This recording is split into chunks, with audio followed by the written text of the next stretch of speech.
The brain is the most complex object that we know of in the solar system, perhaps even in our sector of the Milky Way galaxy.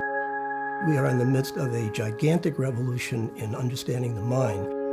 What if we're not individual consciousnesses? What if we are individuated parts of one consciousness? I have to say today that I remain very skeptical. The weight of the evidence is still on the negative camp.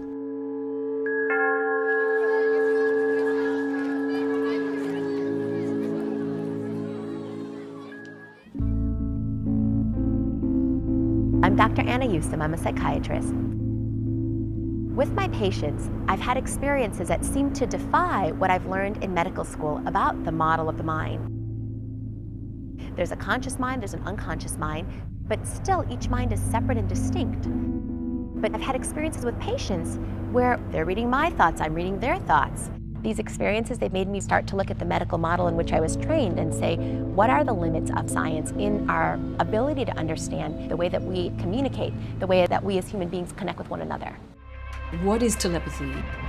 It makes sense to me that there could be something going on in the brain that we don't understand. People for millennia have spoken about experiences that are kind of outside the normal.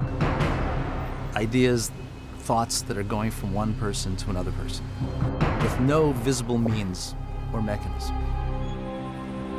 You're thinking about an old girlfriend that you had.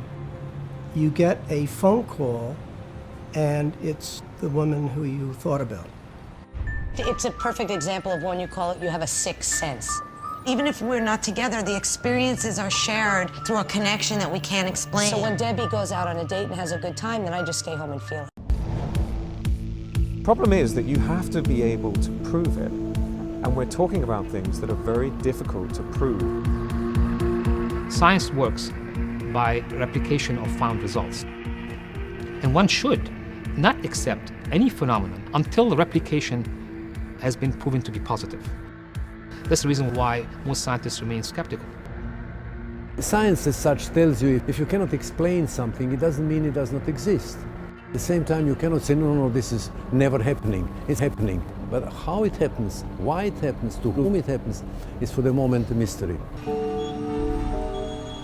Well, if we think about the whole idea that we're not separate, that mind is all interconnected. There's just one mind in the universe then. That means everything is highly changeable and changeable with consciousness. The animal kingdom seems to have these abilities or capacities.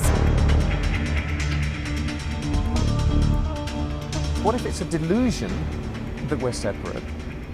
And if we can see through the delusion, then somehow we would recognize that we are all one, which is what the mystics have been saying since prehistory. One of the big breakthroughs in terms of understanding the universe was the telescope. We can now see stars, galaxies, and we can see what's out there. With the mind, it was the MRI machine.